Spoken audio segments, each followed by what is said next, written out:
Morning, everyone. Oh, not morning where you're at? That's okay, because you can have eggs for breakfast, lunch, or dinner. Welcome to episode 15 of Three Eggs Are Better Than One. I am Brad Stanton, along with my fellow eggs, Matt M. and Brian Remza. We all hope you enjoyed Drunk Matt last week as he tore into the name Elizabeth. And it was enthralling, was it not? Enthralling. So I was originally going to go to Bryant for his sunny side up of the week, but you know what? We're going to go ahead. We're going to mix it up this week, and we're going to go to Matt. Matt, sunny side up. Good news. Give it to me. Wow. My sunny side up is I have a tremendous amount of follow-ups to talk about. So we're making a left turn right out of the garage here. First of all, last week I talked about how I had a birthday party a few years ago and somebody gave me a gift and I didn't know where it came from. It was a metal can koozie that said I'd rather be fishing. So before that episode even became published, I received in the mail this object, which is another drinking vessel. And for those listening only, it is a black tumbler with a bunch of old school WWF wrestlers on it: Hulk Hogan, Sergeant Slaughter, the Nasty Boys, etc. No idea where it came from. No idea who sent it to me. No message, no note. And this was 2 days after I talked about how this had happened to me before. So what's going on here? Uh, no explanation there. Wasn't from you guys, apparently. Not No, me. no. Okay, next follow-up. This is a two-layer follow-up here. One of the Elizabeth names from last week was Buffy, and we've done episodes and follow-ups about spin-offs and reboots and stuff, and I happened to see that they are going to reboot Buffy the Vampire Slayer, Oh, I which thought you were going to say you watched the original. I Like, did come not. on. It's on reruns all the time. How do you miss it? I don't know. I'm not a reruns watcher, I suppose. Bullshit. Come on. Everybody is. I used to be. Now there's so much new content, I don't like to bother. I'm so glad Brad just took a swig of his drink because we have a listener question from Eric B. Dear Brad, do you always drink exclusively out of mason jars? And are you aware that more comfortable drinking vessels exist? I love this glass, this cup. Um, I just like it. I like it. Fills a lot, and I am aware. Okay. Is that But I will. Can you tell him this that this does not have vodka in it because I am dry currently. But thank you. okay? Well, right. We'll get to that. I hope that I don't have to tell him this. I hope that he's listening on his own. And Just let him with know. Okay, my next follow-up is another friend of the show, Scott, sent me a list of spin-offs that he was very upset that we did not discuss. And this entire list is spin-offs from MASH and Golden Girls, his two favorite shows. Apparently, MASH had three spin-offs after After MASH. talked about it. Talked about that Trapper, one. Yep. Trapper John MD and Walter. Okay. No knowledge of this. No, certainly never seen it. Golden Girls had The Golden Palace Mentioned it. Yep. and Empty Nest, which I didn't know that was a I spinoff. enjoyed Empty Nest. It was their neighbor. Didn't Yeah. even know it was a spinoff of Golden Girls. He also brought up Saved by the Bell, the college years, which I think just a nice honorable mention. I think a lot of us grew up watching Saved by the Bell, that sort of era. All right, I'm deleting that text message. What else we got here? We never gave Brad credit. Last week we should have acknowledged he correctly predicted the winner of the Royal Rumble, Jey Uso, in the He prior. did. Yes. Congratulations to Brad. Thank you. Hopefully he wins the world championship, which I think he will. Yeah, I would say. I mean, I feel like he should, but I don't know. I like Gunther. Every week I do. he's coming out to it. Three straight shows he came out. Three straight shows, eating his He's- way out there. He's getting that Daniel Bryan push. Yes, he is. Okay, and then finally, we had just had our nice little friendly debate about the boy bands, Backstreet Boys and NSYNC. Well, Backstreet Boys announced a summer residency at the Sphere in Vegas. Can you believe that? Man, I'm probably real expensive, but yeah, I would love to go. I think the Sphere alone would be cool just to go to anyway. That I thing think, looks cool. yeah, the Eagles have a residency there right now. Not these Eagles, but Uh, the band. Yeah, well, so I have been there, as you both know, and Mhm. I saw Fish there last year. Who, by the way, my last follow-up, they were nominated for the Rock and Roll Hall of Fame just this week, so hopefully they get in. We'll talk about the Sphere on another episode, but I've taken up more than my share of time here with my egg whites instead of Sunny Side Up. But who's next on the outline, Brad? Well, that would be me. And this is going to be short and sweet, madam, because my sunny side up this week is that I'm a little behind the curtain here. Matt and I have a little of a disagreement during the week. Nothing major, just a little disagreement. Actually started right after the show. And my sunny side up of this week is going to be dedicated to me tearing into Matt M. Sunny side up of the week. This is going to be a hot. And it's mostly going to be during my topic. But yes, sunny side up. I have been waiting for this since Friday afternoon. All right, Bryant. Well, I have had a terrible week. So my sunny side up is starting on Monday. I'm on vacation. Yeah. All right. So I signed up for vacation because starting on Tuesday, I start helping and working at the Nebraska State Wrestling Tournament. This year, they split it up into a girls' state and a boys' state tournament. So I will officially be living in Omaha for basically a week because I have to report down there on Monday. And then I'll be there until Saturday night when we close up shop for the week. So that's my sunny side up, is getting ready to enjoy some wrestling that I love. So, Brad, back to you. Just a reminder, I need to do another outline. All right. So, Bryant, I hate to break it to you, but you're going right back to you. That's what happens when I go, away from the outline. So, brown eggs, Bryant. Who made this outline? No, I made it right and I changed it on my own. Oh, Yeah, I was wondering about that, but at the same time, I was like, Brad'll catch it. He'll know. But no, on my outline, it shows hard boiled next, but I'll go next here. Oh, shit. What am oh I boy. doing? What Look at is Brad. What am I I doing? mean, I see hard boiled. I was like, man, this Super Bowl fog has just Amateur got hour. Brad Oh my gosh. I in don't know so what's going much on. here. I just can't wait to get to my topic. All right, Brian. I'm sorry. Hard boiled. It's real quick and easy this week. I'm at the gym.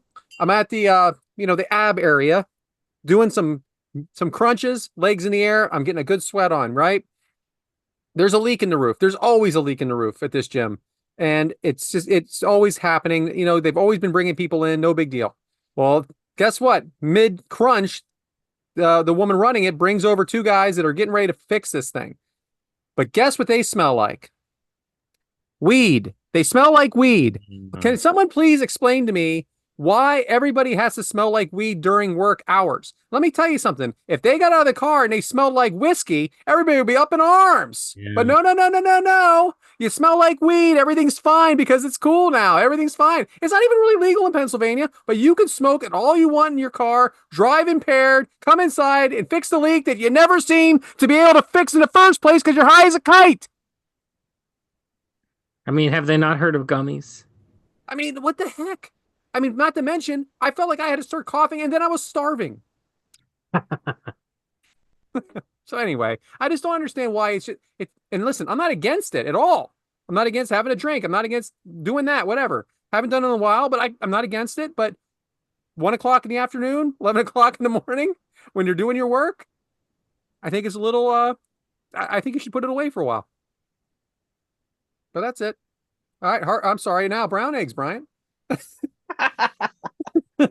Guy makes the outline. I'm just saying. Anyway, brown eggs are less talked about moments. And for this week, I'm going to go with my natural fandom of wrestling. So this might be an event you guys might know about as wrestling fans, but I don't know about the general public here. But November 16th, 2000. It's nearing the end of WCW. And they hold a Germany only pay-per-view called Millennium Final. It is a Germany only show, never been seen usually in the United States. And it is known for having what they deemed as the European Cup tournament, which the tournament consisted of 2 matches, a triple threat match, and then the Cup final match, which somehow Sting got into without having to wrestle. I don't know. The show is also just kind of a hodgepodge of the end of WCW, basically. And it's kind of the, I don't want to call it the C team of WCW, but that's what WCW 2000 was at this point. You've got your usual suspects. Chronic was there, the Filthy Animals, Billy Kidman, Rey Mysterio. Tony Schiavone always likes to call him Horny, which is funny to me. You've got Mike Awesome, Germany's favorite person, Alex Wright, the Dancing Wunderkind. Unfortunately, he didn't win his match in the Battle Royal he was in, but he did get some success winning the tag team titles with General Rection. Now, as funny names go, it goes to, obviously that one for sure. But as I said, the main event is Sting versus Kevin Nash for the European Cup. Match goes 5 minutes. It is also known as one of the last appearances for Bret Hart. He flew over as part of his contractual agreements with WCW to kind of help promote because Bret was such a draw in Europe. But the other thing that makes this show unique is it was eventually released on DVD and is the only WCW DVD that was ever made. Everything else that they've ever released was always a VHS tape. So the final show that was only a German only show, when finally released, which funny enough was released after the company had closed, was the only DVD that company ever made. So, okay. Did you give us a date of when it was released? The DVD? Yeah. I did not, but I can look that up because I did not. But it was already closed, so it was after March. It was after WrestleMania, probably. Yep, it came out May. It came out in May of 2001. Okay. So basically, Turner Home Entertainment owned the distribution rights, so they still technically had it in production and going. So they released it, and since they still had it under their umbrella, but so it was just a kind of an interesting little tidbit on a fact that, for a promotion that was already owned by WWE, was still producing DVDs with Turner. So that, first of all, this could have doubled as an expired egg. My next question is, do you have this DVD? I know you have a vast collection. I do. Yes, I do have the DVD. It is in my collection that's outside this room here. It's basically I have 3 DVD cases full of DVDs and everything. And then my next question is, was it a US release? No. Like, is it like the whole Region 1 DVD? It is a Region 1 DVD thing, yes. Yeah. So that's why it's so hard to find now. It has been redubbed through the tape trading market to make it feasible to be played in the US, converted. But yeah, it was a Europe and Japan only release. Wow. Never heard of it before. Yeah, me neither. Successful brown egg. Yeah. I mean, I was a wrestling fan at the time for sure. Yep. So yeah, and like I said, they were already closed when it comes out. Makes it even funnier. So, Brad, back to you. So funny that Matt said the word expired egg, which is very incorrect. It would be cracked egg, which actually means expired egg. And that is the next segment. So we have cracked eggs, right? I thought it was expired eggs. It might be. Yeah, my outline says expired eggs. Okay. Man, I'm on a roll. So anyway, expired eggs, Matt, what do you got? All right, so expired eggs. We did this segment once before. As a reminder, we're talking about maybe a celebrity who passed away or a band that broke up or a show that ended. That sort of thing, right? Right? Yep. Okay. So I would like to talk about Bruce Lee. Born November 27th, 1940. Died July 20th, 1973, which is a very long time ago. He was a Hong Kong American martial artist, actor, filmmaker, and philosopher, and the founder of Jeet Kune Do, a hybrid martial arts discipline. Bruce Lee is regarded as the first global Chinese film star and one of the most influential martial artists in the history of cinema. I'm sure you guys are well aware of that. Now, I watched Bruce Lee movies as a kid. I loved the Kung Fu stuff. I loved ninja movies. I loved Chuck Norris movies. I had VHS tapes that I would watch over and over and over again. Especially, I had Enter the Dragon, which I think was probably the most well-known and successful release. And in doing this research, I learned Enter the Dragon was released in theaters in 1973 6 days after Bruce Lee died. How did he die? Well, his death came much too early. He was only 32 years old, if you can believe that. And he does not have the most solid known cause of death. He basically died in his sleep. Previously, he had headache and seizure problems. His official cause of death was listed as death by misadventure, but this is 50 years ago, so that's especially vague, I think, for the time.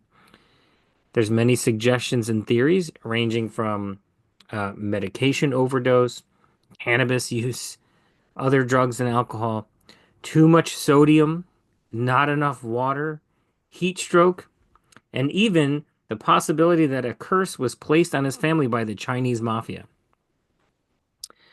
Very fascinating stuff. 32, very young.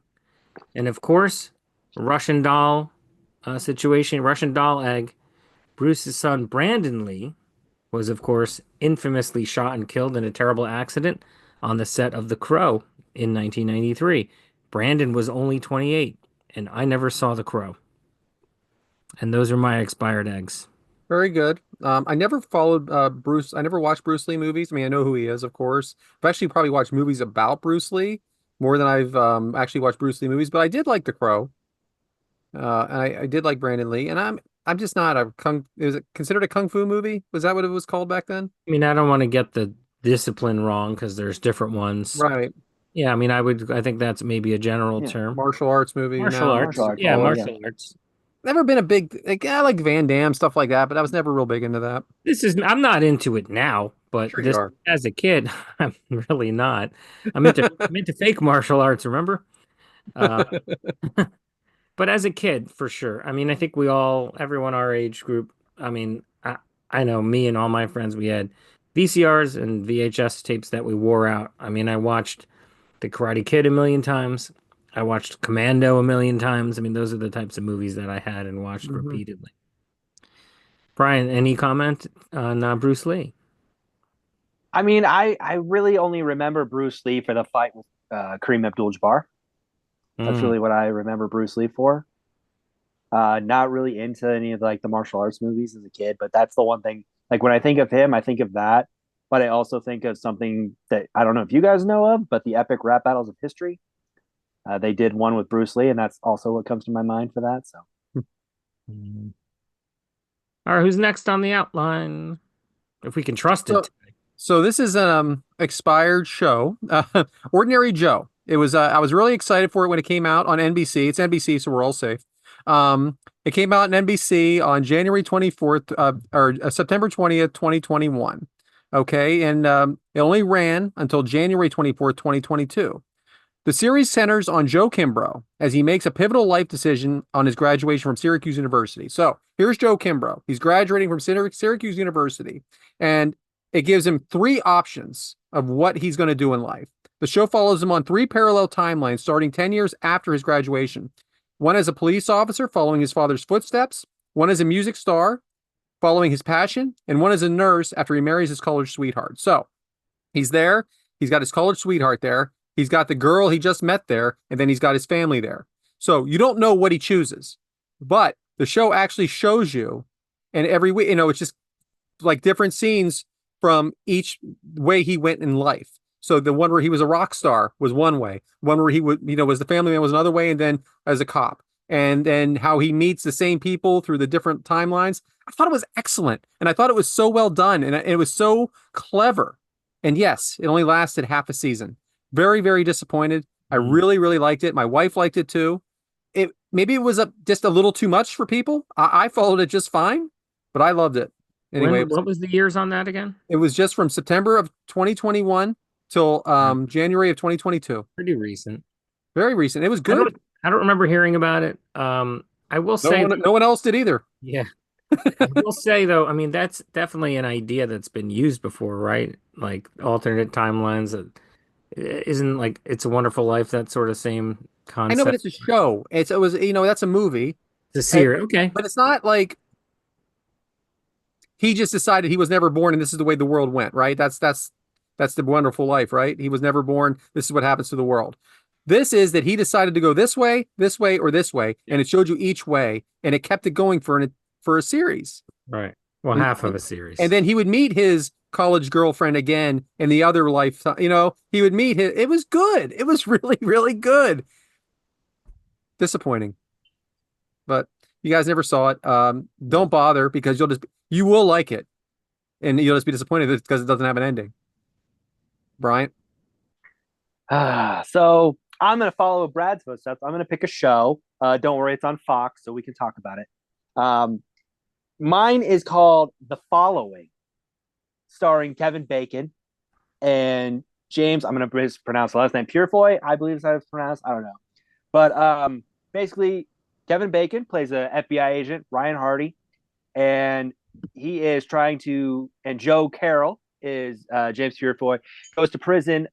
Basically, he's, Kevin Bacon's character investigates Joe Carroll, realizes that he's this serial killer. He's murdered so many of these girls. He's an English professor with his main knowledge is Edgar Allan Poe. So like the series is based around Edgar Allan Poe stories and how he ties all that into his murders. And the first season is about how Joe Carroll escapes from prison. And while in prison, he's written a book and he's developed this cult. And this cult is doing everything they can to exact his revenge, and bring Joe Carroll out and help him get revenge on Ryan Hardy, Kevin Bacon's character. And basically the first season's them, trying to catch Joe. The second season, Joe goes back to prison, fakes his death, gets back out. It went 3 seasons in total. I thought the show had the story was there. Unfortunately, I feel like they rushed a lot of it, but knowing it was canceled after the 3rd season, you kind of feel like that's part of the rush and everything. But I do, thanks to my wife, Sue, I do love Edgar Allan Poe poetry. His stories, they're great. And to see it kind of tied into the show as well, but to also have that dynamic of seeing the Kevin Bacon character and like how catching this Joe Carroll character affected him and how it made him, he changed, with his profession as an agent and how he had to overcome that to also still go recapture it. The show is fantastic. It's on streaming services if people want to find it. Leaves the cliffhanger ending, but at the same time, like I said, the show ended, so you don't really get that conclusion, but I thought it was a fantastic show. I love the show. We watched it. We watched it here. It was like appointment television to someone we know. Yes, would say. But yes, no, yeah, it was really fantastic. enjoyed it. The Edgar Allan Poe part of it, I thought was so enjoyable. I liked it. I was disappointed as well. Yeah. And same for me. Not rehearsed. I did watch it. We did like it. I like Edgar Allan Poe, and I liked the creepiness of the show. You don't always get that from like a network show. Yes. I think Natalie Z was on that show too. Don't want to leave her out. Yes. And I do remember like the pacing changed dramatically at some point, and it just felt like, we just got to wrap this up, people. Yeah, basically you get through the first few episodes of season 3 and you're like, okay, we got a story, and then after like the 3rd or 4th episode, the rush just starts. And you're like, you know what we call that? You know what we call that? Expired egg. Yeah. There it is. Very good. Good job. Brad? All right, so so what we were going to do this week, we were going to do SpongeBob SquarePants, but I got so much hate online about that, saying that you don't know what you're talking about anyway. No matter what you put into this, we'll never get out of it. So I decided to just go a completely different direction. So first thing we're going to talk about is the misconception of the bat. So if you could put up that picture, Bryant. Now, I would like to first announce and set the stage that for the first time in the 15 episode run of Wow, a lot. I have no idea what the central topic is about. There is no. It's called egg casserole, which means it's a lot of eggs together. Okay. Yeah, That's I mean right, that was the purpose of this, was to dupe you. See, I don't know. Throw you off a little bit. I don't know. Wait a minute. So the words on the outline are supposed to mean something? Okay. They occasionally do. So just if you take a look at this bat, very cute, right? I mean, they have such a bad reputation. But let's talk about the misconceptions of bats. Bats are blood-sucking creatures. Out of 1,400 bat species, 1,400, I said, only 3 drink blood, and that's mostly targeted at livestock, not humans. Most bats eat insects, fruit, or nectar. Next one is bats are blind. Reality, bats have actually great eyesight, especially fruit bats. Bats spread diseases to humans. While bats can carry diseases like rabies, transmission to humans is rare unless someone directly handles a sick bat, just like any sick animal. Bats get tangled in human hair. Bats have no interest in flying into people's hair. So why bats are actually amazing. They could control insect populations. They help pollinate plants. They spread seeds, and they are crucial to the ecosystems. So I'm going to sing a little. This was just not a song. I did not write this. Hello, I'm a bat. I don't suck blood, and I don't want to get stuck in your hair. If I accidentally walk into your house, please don't hit me with sticks or brooms. It really hurts, and I'm very scared. It was an accident. I didn't want to scare you. If I land, I may not be able to get up, and I may need your help. Just use a towel to get me out, and I'll fly out right away. I promise I eat mosquitoes and many other insects. Our houses are being demolished for other buildings, and we only have a few places to shelter. So if I fly into your house, turn off the lights, leave the outside light on, and leave the door open, I'll be out in a heartbeat. Be a human. I want to live too. But there's more to it than this, Madam. Let's sing a song about how bats don't like Matt. Way up high in the moonlit sky, bats are swooping, fluttering by. They don't mind a Tom or a Jack, but call yourself Matt, they don't come back. Is it the way it sounds at night? Does it give them a terrible fright? No one knows the reason why, but when Matt shows up, they say goodbye. Oh, bats don't like Matt, it's a mystery. Fly away fast like they just got free. They'll hang with Joe, they're cool with Pat, but for some weird reason, they don't like Matt. Vampire bats in an old dark cave heard a Matt walk in. Man, they misbehaved. Screeching loud, flapping fast, out of the tunnel, gone in a flash. Nobody knows what he did so wrong. Maybe it's the way he hums a song. Could be the way he wears his hat. But one thing's clear, bats don't like Matt. Oh, bats don't like Matt. It's a curious case. They vanish like ghosts. Poof, not a trace. They cuddle with Liz. They're pals with a gnat. But the second they hear it, nope, not Matt. Maybe a Matt once stole their fruit or stepped on a bat wing with a heavy boot. Or maybe it's just their accident lore. Be aware of Matts forevermore. So if your name is Matt, don't take it bad. Bats are just weird. Don't be sad. But if you want to see them, here's a fact. Maybe change your name. Just don't say Matt. Next. I hope you're very proud. It's like the spirit of Edgar Allan Poe is on the Zoom with us. We're not done. Okay, no. We're not done. These are 3 things in one, and believe me, we have time. There's more songs? Well, no, there's not more songs. That's hard to do. All right, so remember I talked a little bit last week about how I'm going to disprove the theory of the Smurfs and communism. So, by the way, that is Hanna-Barbera. And again, we are all safe. So the Smurf Village operates on a system where no individual Smurf owns private property. They all work together for the common good, sharing food, shelter, and labor, which would be considered communism. All these would be the reasons why.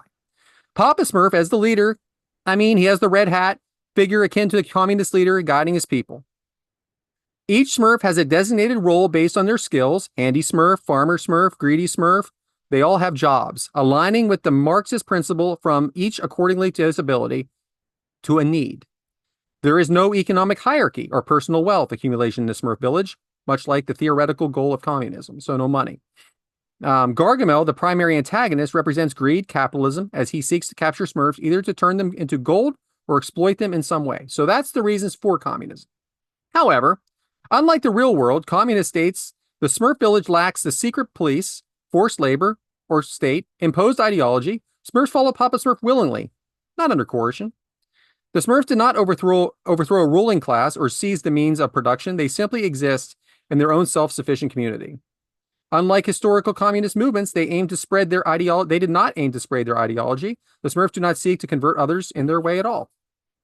Unlike real communist economies, which struggle with resource allocation and shortage, the Smurf village seems to function seamlessly without economic crisis. And finally, hold on. While he does hold absolute authority, Papa Smurf rules more like a wise elder, more of a father figure. So even though it does have similar ways about it, it's a more friendly environment, which would not be considered a communist society. But let's just ask the question. What if a Matt lived there? Okay. He would always overanalyze situations. What if Gargamel isn't really after us, but just misunderstood? Or what if he is after us, but we're actually the bad guys? He worries about every minor detail. Papa Smurf, are we sure this mushroom house is structurally sound? What if there's a termite infestation? He can't make a decision. Blueberries or raspberries? I don't know. What if I pick the wrong one and regret it forever? Constantly carries a tiny notebook filled with backup plans in case of an emergency. How does he affect the village? He drives Brainy Smurf crazy. Of all Smurfs, Brainy Smurf, you drive him crazy with your constant questions. He slows down Smurf expeditions because he insists on checking everything twice. The other Smurfs love him. They do, but they sometimes have to reassure him every 5 minutes.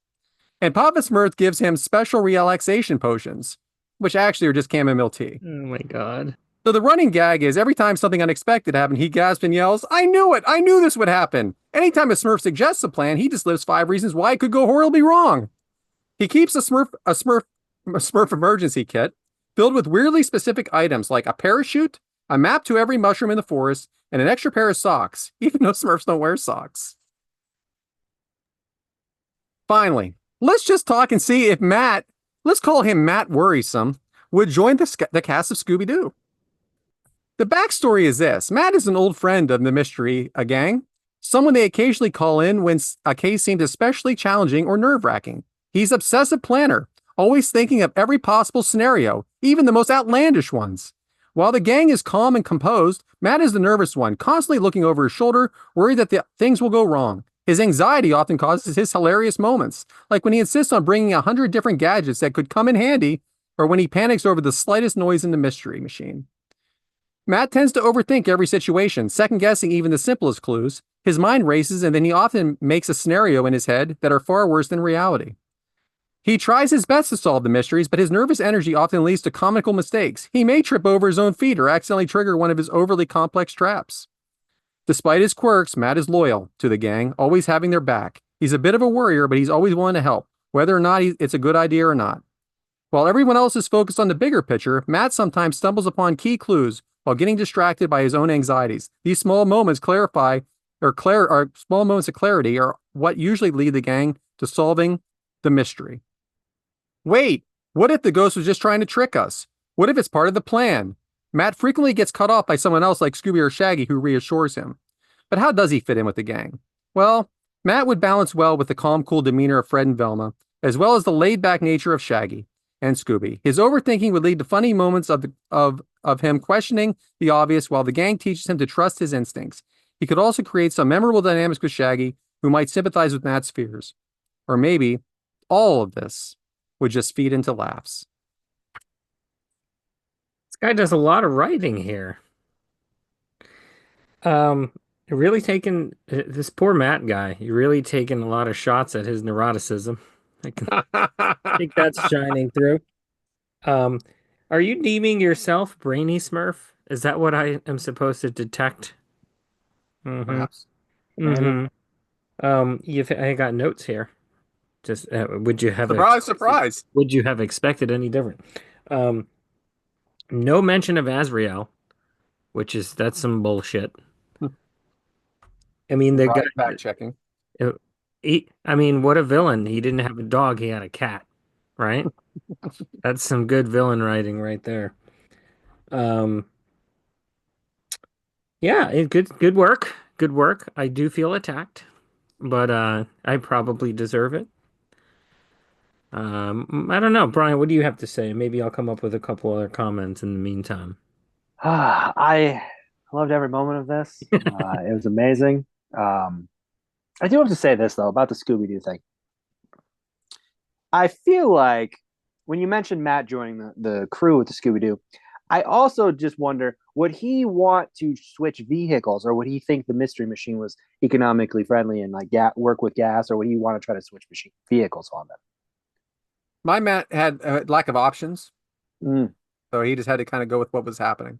I figured he would just try to bully everyone into maybe being like, we should go for this van because we like an this electric one better. vehicle, an EV of some sort. Oh, probably. I could see that. Where do you get that from? Oh, I don't know. I mean, you could do that, right? I mean, Probably has a spreadsheet there how it would be more, efficient. I could see this. I don't think Matt's a car guy. So I do have another question. When did we talk about the Smurfs? I don't remember talking about the Smurfs. I Brad just said talked. that. I said that when I mentioned the SpongeBob thing, I might talk about that as well if I have time. Ah, They've also been on the show as Brad had Pez dispensers of Smurfs. I'm a So yes. they fan have of been talked Smurfs. about. So he talked about them when he did the Pez dispensers. So they've been in like 1/5 of the episodes so far. Smurfs have appeared in, wow, Yes, it's a high percentage. it is. Well, I'm glad I know more about bats. Yeah, I mean they freak me out, but it sounds like they shouldn't. Is there really a vampire bat? Well, there's 1,400 species, so I would Yeah, think so. at least half of those are vampiric, I would say. Yeah. I couldn't believe there was 1,400 species. That was the most interesting thing of this whole thing. That's a lot. Yeah, that's I a mean, lot. how many species of humans are there? Yeah. Great point. Mm. Anyway, that's it. So I guess we can get into soft boiled. If you don't remember what soft boils is, it's music. So, Oh, Matt, you're up. music. Oh, I'm first. Woo! Okay, just a song that came out recently that I've been enjoying. The name of the song is Electric Green Lambo, and the artist is Dope Lemon. I don't know if you guys have heard of this guy. His real name is Angus Stone. He is a singer-songwriter type from Australia. He has a pretty big body of work under and sometimes under different stage names. He also has a duo act with his sister, and it can be very folky. It has an indie sound to it. The Dope Lemon stuff has a very like almost like a new agey sort of mixed with folk sound to it. It's very like cool. That's how I would describe it in a corny way, I guess. But he's got a new album coming out, so he's been dropping new songs. And I really like this song. It's called Electric Green Lambo by Dope Lemon. Nice. I don't know anything about it. Yeah, I'm trying, I'm trying to maybe highlight things that are not super obvious to the world, you know? Hmm. You got anything, Bryant, on that? No idea. So we're just gonna go with good one. I'll have to look into it. Can you put up the second picture I gave you there, Bryant? Oh yes, of course. Because I wondered if there was going to be a song today. So nope. So, here's my song of the week. Fly, Eagles, fly on the road to victory. Come on, guys, sing along. I got the words up. Fight, Eagles, fight. Score a Score a touchdown. touchdown. One, One, two, two, three. three. Hit 'em low. Hit Hit them 'em high. and watch our Eagles fly. Fly, Eagles, fly on the On the road to road to victory. victory. And this is for you, Bober. Eagles, Eagles. So that's my song of the week. All Eagles won right. the Super Bowl. Congratulations. Thank you. Congratulations. They obviously are Dominant massacre, as you would say. massacre. Massacre, as it's been 34 to said nothing, and before. they let him back in with their Yes. backups. Massacre. So yeah, I mean there's a lot of points scored by the Chiefs at the end that didn't mean anything. I mean as a Giants fan, obviously I didn't really want the Eagles to win, but and as a human, I didn't really want the Chiefs to win again. So what I really wanted, I most definitely did not get a good game. Yeah. It was not a Was good. not a good game. I Now, really did enjoyed you? the return by Cooper DeJean for the touchdown. He's a Yeah. kid. He looks like a kid. He looks like he's in high school. He's 22 years old on that day, Super Bowl Sunday. I love Ironic. that statistic. He is the first player ever to have an interception return for a touchdown in the Super Bowl on his birthday. Yeah. Yep. Fantastic. I actually ordered his jersey, Oh. the Super Bowl jersey in black. And hey, why not? So before we get to Bryant, um, did you put this category on the outline knowing this, You know or what? I didn't, but I thought of it. I'm like, good, this is gonna happen. No, but yeah, they didn't win yet. you did? I did it Friday. Yeah, this was on Friday. The We had outline this came up out here. early. Yeah. Hmm. Early outline. Early outline. Okay. All right, Bryant. But before I do my song, a quick Super Bowl story. I have a friend who is also an Iowa fan and a Mm, Kansas City Chiefs fan. Cooper DeJean went to Iowa, so yep. naturally, any Iowa fans he follows. So I messaged him after the touchdown. I said, "Hey man, your guy scored a touchdown," and I got the most expletive text message back about how that guy no longer exists to him because he did that to the Chiefs. So that's fandom for you. Unbelievable, man. Yeah. So for me, Matt highlights new songs. I'm going to highlight popular songs. So I listened to a podcast called The Lonely Island and Seth Meyers podcast because I love The Lonely Island. And they just did an episode recapping their first album. So naturally, you go back and you listen to it. And the song that just keeps playing in my car right now is I'm on a boat because I'm currently sitting at, because outside my house right now is 4.5 inches of snow and I'd rather be on a boat. But I'm on a boat with T-Pain. I'll say swept the country a little bit. It was kind of that song that just went viral when it came out. And it's not their song that put them on the map, but it's the song that put the album on the map for them to kind of get them that more notoriety, more publicity. And, you know, who doesn't want to go riding dolphins, doing flips and shit? Go on a boat, you know, go see Poseidon, you know, maybe fuck a mermaid. Who knows?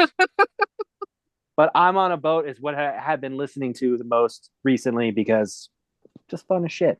So That's good. So first of all, apparently no F-bomb counter tonight. one. That's the first one. Yeah. One. Great song. I love it. I'm not like the biggest fan of The Lonely Island. I'm not gonna like sit there and put the album on or anything, but I'm familiar with their sketches and their songs and stuff. And there's a lot of them that I think are hilarious, and there's a lot of them that I love. And of course, we're talking about Andy Samberg's group, right? Yep. So I'm definitely a fan.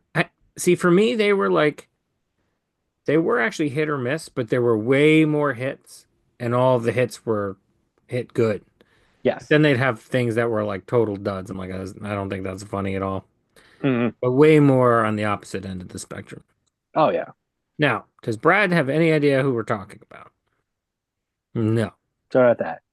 They were a comedy troupe as a sub-faction of Saturday Night Live. Andy sketches. Samberg was on SNL. Yorm, I know who Andy Samberg. Yorm and Akiva were writers, so they did like the sketch. They did the album, and then they took the music videos to SNL as digital shorts. Yeah.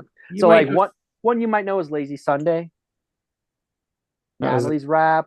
Natalie Portman. No, okay. Maybe if you sang it. Wait, how about Dick in a Box? Dick in a Box. Yes. Sounds inappropriate. Very is. Very much so. Wow. Well, all right. Wow. This brings Back to us to Brad. the worst segment on the show because it's the last one. And every time, whatever we do last, it's like the last Saturday Live skit on Saturday Live. It just really sucks and it barely should have made the show. So, Matt, tell us what your Eggs Benedict is. Perfect. First of all, perfect transition.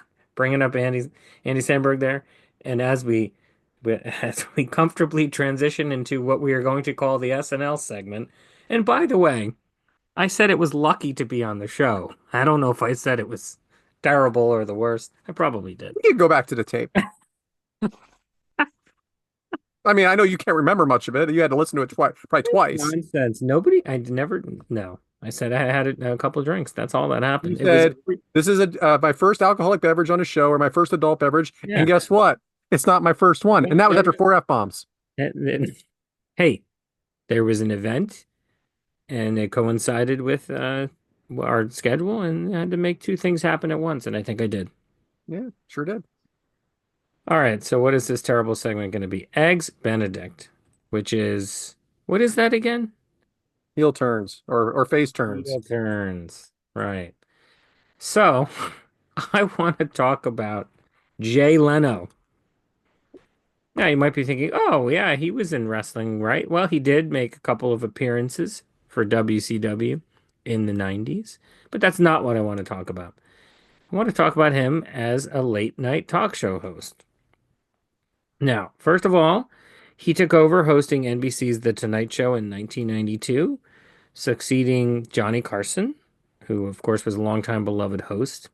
And even that situation was a well-documented controversy in its own right. But towards the end of his career in 2009, Leno's contract was coming to an end. Conan O'Brien was named as the next host of The Tonight Show. and his show premiered on June 1st, 2009. But a little bit before that, it was determined that Leno would actually stick around and have a talk show of his own called The Jay Leno Show, which would be on 5 nights a week at 10 p.m. before The Tonight Show. And it was pretty much just the same thing as The Tonight Show. It was just called something different. And that premiered just a few months later in September of 2009. Now, fast forward a few months, neither show was doing particularly well. There was major controversy over moving around time slots, trying to make the Tonight Show later, trying to make it after midnight. Conan wasn't happy. Ultimately, Conan took a very large payout to leave the show in January of 2010. So it was really only like 6, 7 months later. And of course, Jay Leno returned to host The Tonight Show in March of 2010 and continued for a few more years before calling it quits. Now, I always felt that Leno came off as a big fat whiny baby throughout all of this. He didn't want to leave the show to begin with. He didn't give Conan a fair shake. He had the competing show, and then he eventually cried his way back into the job. What a heel. Interesting. You know what I think is really interesting about that is it was the past becomes what he experienced he became, because the exact same thing happened with Johnny Carson and him and David Letterman. Right. Now it's, well, like you said, well documented. Now it wasn't right away that Jay Leno became the Tonight Show host. He was a guest host once a week, I think it was, or maybe once, 2 times a week. And this was during my time where I was watching it. And it was understood by, of course, David Letterman that he was going to get that show. He thought so, and then he didn't, and Jay Leno got it, and there was a kind of a war about who was going to get the show. And then, of course, Dave Letterman ended up getting his own show on CBS, but he always did want the Tonight Show. It's very interesting that it kind of happened again Yeah. in a History. different way, but Right? it happened again. Yeah, I like that. As a Conan O'Brien fan, Big time, by the I way. loved Conan. I mean, I would skip the Tonight Show and just watch Conan. I would stay up late and watch it when I could. I thought Conan was hilarious. I thought it was great when he got the Tonight Show. I was super excited, and kind of the same thing. Like I felt like this was Jay just throwing his weight around to get what he wanted back, and I didn't think they gave Conan the fair shake, because when a new show starts, naturally, it's going to take a little bit to hit its stride, and I felt like they just kind of came in with like they did. I felt in my mind they never wanted Conan. He was just there as the heir apparent, as the Yeah. show, the late show, to move in. So to me, it was just kind of like I felt Jay just threw his weight around and Conan got the shaft. And I mean, he still got a good gig at TBS. I mean, I watched that show. That was a lot of fun on TBS. They gave him kind of carte blanche to do whatever he wanted. So it's kind of fun. But yeah, no, I could see this. Well, he Yeah, became bigger and bigger as the Conan show got bigger and better. Yeah. it did. And we're a Conan house too. I mean, I like Letterman somewhat over the years too. Um, but so Conan has a podcast actively, and my wife listens to it. I've never, I mean, maybe I've listened to an episode or two, but I'm not like subscribed to it. But like she'll be playing it like in the other room when she's getting ready for the morning, and I just hear her cackling. And I'm like, he's still hilarious, this guy. And then I'll hear some of it and I'm like, I love this guy. He's very quick-witted. I think somebody once described him as like he was like the greatest joke repairman. Like if he's somewhat near something funny that's going on, he's gonna be able to make it funnier. So Jay Leno, Well thumbs done. thumbs down from me, Jay. I liked him at first, though. And he just seemed like a sweet guy, funny, sweet guy. But yeah, things change. Think It's a big ego, job. Big job. big job, ego. I think ego got the better of him at the end. I mean, we've heard about Johnny Carson too, and Yeah. what he Right. was, and I don't know. Well, why don't you just go ahead and write into the socials there, Matt? All right. Well, thanks for joining us. This has been another episode of Three Eggs Are Better Than One. And we are cooking up every Monday morning at 6:30 a.m. Eastern on Apple Podcasts, Spotify, and everywhere else you get your podcasts. Find us on YouTube at Three Eggs Are Better Than One. The number three, the letter R, the number one. Follow us on X, Blue Sky, Instagram, and TikTok. at 3 eggs are better. The number 3, the letter R. And our individual accounts at Yes Man Brad, at B Haramza, and I am at Purple Shirt Guy without the I. And how about some 5-star reviews, people? Let's get those rolling in. What do we got going on next week, guys? Go ahead, Bryant. Next week, we're going to kind of go back to the movies a little bit, but we're going to go in a different way. We're going to talk about the things that maybe we noticed in the movies, but maybe not. And kind of those things that you see in every movie, actually. The thing that pops up in every single movie. We're going to talk about some tropes that happen, some things that maybe you see every time and you just don't notice it because it's just part of the movie. But it's in, as I said, every single movie. So we're going to talk about a few of those and see which one of them actually stick out that, or maybe catch you off guard that I didn't realize those were in every movie. So, but as Matt said, or you can say something, Matt, go for it. Right up my alley. So we thank you guys for joining us this week. We've had a lot of fun, telling our story songs. Brad, give us a great Eagles song as always. And, we learned a little more about some guy named Matt, I guess. We'll go with that. So we thank you for joining us. The egg timer's been set. We'll see you next week.